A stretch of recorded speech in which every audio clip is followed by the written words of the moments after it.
Welcome back to Sacramento Smooth Jazz. Today we are diving into the world of an extraordinary musician who's making waves and making a difference. Saxophonist and vocalist Patrick Lamb. This Mississippi-born, Palm Beach, Florida-based artist has a remarkable story. He's toured with Grammy-winning legends, topped the Billboard charts, and earned his place in the Oregon Music Hall of Fame. And it all started as a teenager jamming in local clubs. Passionate and driven, Patrick fuses soul, blues, and contemporary jazz into a sound that's unmistakably all his own. But his talents go beyond the stage. This is a man dedicated to giving back, working with charities to bring healing music to children. We'll talk about that. Stay tuned for an exclusive interview and discover the inspiration behind Patrick Lamb's incredible journey. Patrick, welcome to Sacramento Smooth Jazz again. How are you today? What's going on? Good. Michael, how are you doing? Thank you so much. Sacramento has such a history of jazz, and it looks like you are building an entire new empire in the city with your company and your entrepreneurial spirit and your great radio voice. Thanks for having me. I'm grateful. Oh, thank you. Sacramento's a great city, no doubt. And as you know, good music is timeless. And you have some great music, man. So, first of all, man, congratulations yet again for the accolades for Oregon Music Hall of Fame. That's just phenomenal, man. Come on. That's great. Thank you. Thank you so much. I do my best. I lived in Oregon for 25 years. So I've done symphonies there, started companies, and spent a lot of time playing with a lot of different musicians and projects. But it was time to make a change. And, the sun is really wonderful down here in Palm Beach. So I enjoy the new environment and just living in a new place. And life's meant to be lived, and you got to do what God puts in front of you and do something different sometimes. So there you go. Love it. Love it down here. I think Najee, you were saying, moved down here. Yeah. Is that right? Yeah, he's out there as well. But I want to say something that's kind of funny because offline I mentioned, hey, you're out there in Florida and you went Palm Beach. I'm like, oh, you have your pinky up when you said that? So what's going on? Man, I love Palm Beach. There's so much, it's back and forth about Florida. I just find it humorous because I'm sitting here looking at the ocean and a pool. And from what I understand, there's like giant anacondas and alligators eating, your children, and everyth's falling in. Don't believe the hype. From my perspective, it's a beautiful place. It's been gorgeous last week, in terms of just a place to hang out and going down to Point Siena and Henry's, and I love it here. So, I guess it depends on who you talk to, right? Right. So we shouldn't always listen to media because they'll have us thinking the worst about everything. But well, they've got us all, trying to believe different things about different, right. areas. So it's kind of silly, It is. Now, in regards to you now, you wear many hats: saxophonist, vocalist, producer. When did you discover this multifaceted passion? When did that happen? I've always just done what God puts in front of me. So, I've been blessed with sort of an entrepreneurial spirit. You have to get into music, I think. It started with beginning band, and I learned how to play a few Charlie Parker solos. Then I took it out to some jam sessions, and that's why I say you have to have an entrepreneurial spirit, because when you go out to a jam session, you have to believe in something in yourself. You have to go out there and believe you've got something that people want to see. Yeah. So that's how you start spreading the love and connecting with people, because we're in the business of connection, really. Exactly. Yeah, we are. Or I call it the happiness business, too. Yeah. Because if you miss that, then you're really missing the big picture, the important stuff. I've always had the entrepreneurial spirit. I've always been a go-getter. As a kid, I moved like 10 different times. And I remember one of my first entrepreneurial ventures was St. Simon's Island, Georgia. And I would go out to the beach and collect seashells, and I would put them in a bucket and bleach them out. And then I would put them on a big piece of wood and sell them for like a nickel and a quarter, because the bleach would bring out the beautiful colors.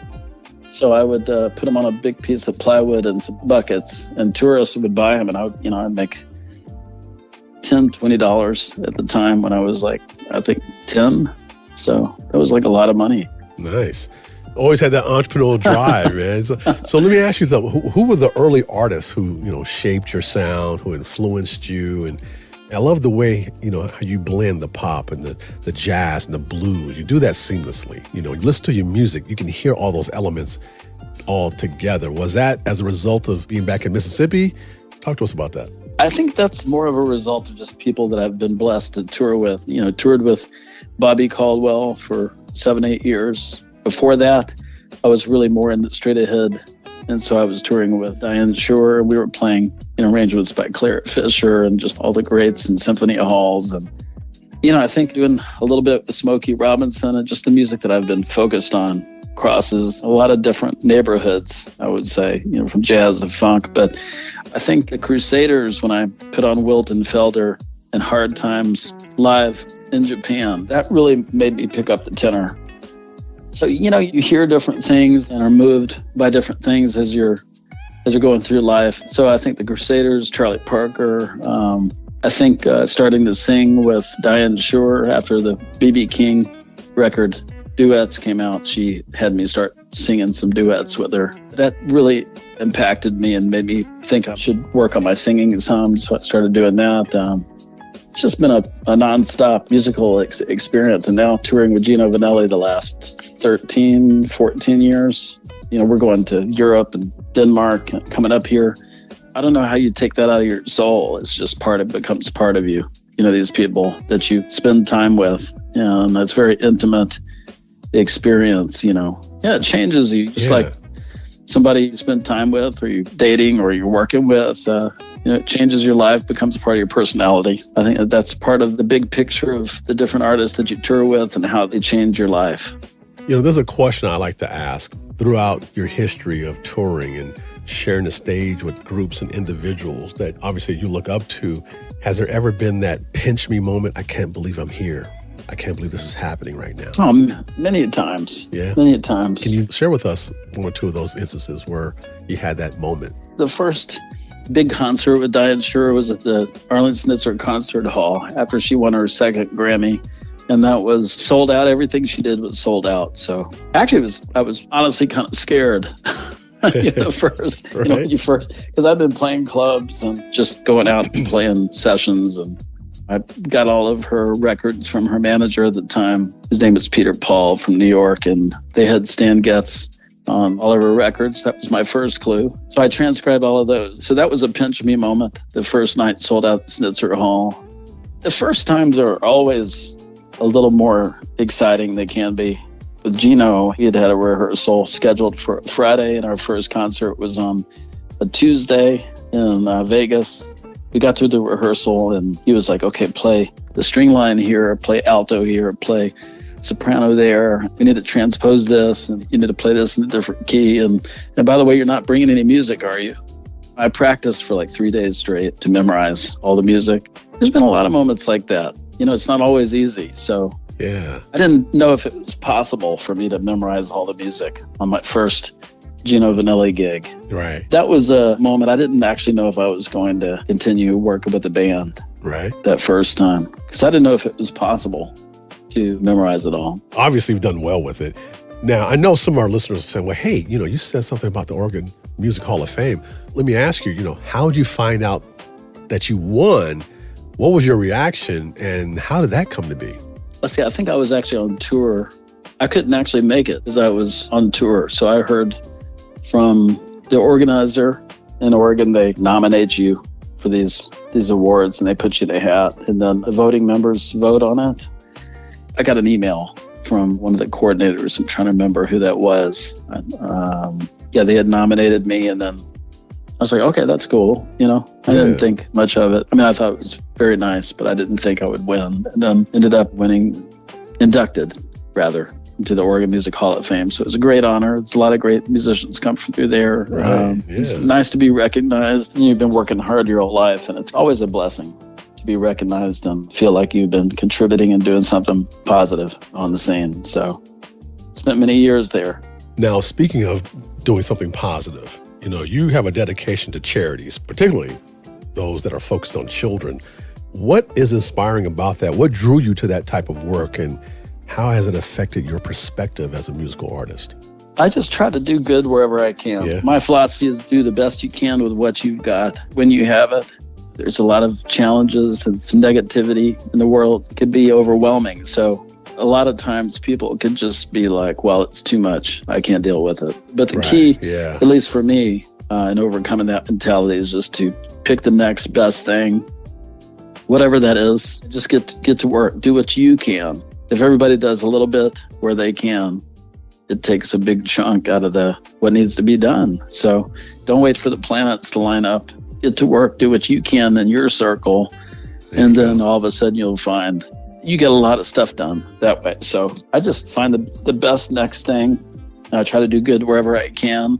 I always say yes, as long as I have the energy and I'm well and not sick and not on tour. If whatever I can do, my answer is yes. Got it. Well, you said yes to the event that's taking place where you're going to be showcasing your talent in June, a Taste of Jazz Festival in Stockton, which is about 30 minutes south of Sacramento. So what can our listeners discover when they hear you play in person? Because playing in person is a whole other thing because, man, you bring it. You definitely do. Thank you. Yeah. Well, it's interesting because I think this is a formative time for me over the last year or two because I've been touring with different artists for a number of years. So there's a number of people that know about me, but they're like, well, yeah, I like Patrick. I like his music. I've heard it. But what does he do live? So this last year, we've really been turning the table on end. I mean, we sold out Philly, sold out shows in Charlotte, sold out a number of different places, San Antonio. People who've come to my concerts know that it's a party vibe. It's original. It's kind of funkadelic. It's fun, energetic. And we come to get people involved and just have a great time together. Yeah. I mean, people end up just going nuts. We have a high energy, funky, original, and that's kind of what we bring. Now, I'm seeing that on the schedule. On this June 1st and 2nd event, that's the Jazz Festival taking place, you're showing up on the 2nd, Sunday, June 2nd. That's when you're playing. Yes. And, you got a great lineup of individuals that will be playing with you as well. So I'm looking forward to seeing you there. Our listeners are looking forward to seeing you there as well. So first of all, how can people get in touch with you? How can they find you online? Because people like to do that these days. They want to see you. Oh, sure. Anybody on Facebook, it's facebook.com/Patrick Lamb Music, or just Google Patrick Lamb. It'll pop right up, patricklamb.com.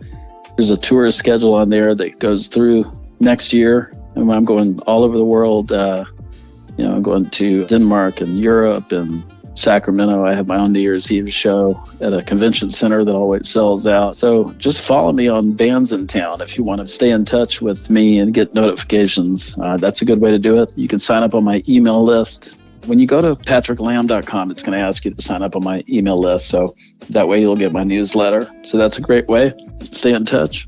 Nice. That's how I keep stay in touch with you. That's how I find out what's going on with you. I'm on that campaign that you have, the newsletter. So I get that. And that's how I know where you're at. Oh, cool. So Yeah. I'm like trying to fit everything into the newsletter. I'm like, this is too much information. I'm like, if I got this newsletter, I feel like, geez, I'm getting tired looking at it. It's a lot. I mean, there's a lot going on. So not everybody that knows me kind of knows that, I don't think.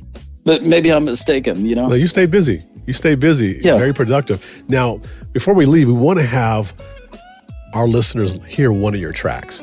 So give us some information on it. Who's on it? What inspired you about this particular one? I want us to go off on something that people can really hear and expect to hear from you when they see you live in Stockton. Oh, yeah. Okay. One of my last records, I worked with Jeff Lorber on it. And we talked about what I wanted to do, what type of thing, because he's done so many different things. So, I went through a lot of his music and I picked out all the songs. I just basically put them in a list, Jeff Lorber music, and I picked out the songs that I liked the most. And then I looked at who was on those songs. Almost without a glitch, it was Little John Roberts on drums, Alex Al, and Tony Maiden from Shotgun on guitar. I called Jeff and I said, hey, what I really want to do is do this kind of more old school. So I'll come down, we'll write for a couple of weeks, and then I'd like to get these guys all in the room and just record together. Okay. Like nobody does that much anymore. No, they don't. People send you, they're like, well, here's a drum track and you put a bass track on that. Right, exactly. Send it across country and can you put some keyboards and can I get a wah-wah? you know, Yeah. amazingly, I mean, the right cat, it works out fine. But Yeah. I was like, I'd really like to do this old school. Can we just get everybody in the room? And plus, I just wanted to meet these guys. It's really about connection and meeting people. And through that, I've had some great relationships with Alex Al, the bass player. I don't know if you know him. He's one of the funkiest people on the planet. He's toured with Michael Jackson and pretty much everybody on the planet. Just look him up, Alex Al. Lil John Roberts, toured with Janet Jackson and all the funky people. So anyway, we got everybody in the room and recorded this record, My Soul Ties record. And off of that, one of the latest singles that we recorded that I really like is called Tailgate. And that's, I believe, the song that you have queued up to play next. Hey, I have them all queued up. So all of them are great. So, ladies and gentlemen, this is what you get to hear right now. This is Tailgate right here on Sacramento Smooth Jazz. Patrick, again, thank you for hanging out with me. I really appreciate it, man. Thank you for your time. Thank you so much. I really appreciate you.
Thanks for listening to Sacramento Smooth Jazz. To continue listening to Smooth Jazz 24/7, follow Sac Smooth Jazz on social media and listen by going to sacsmoothjazz.fm.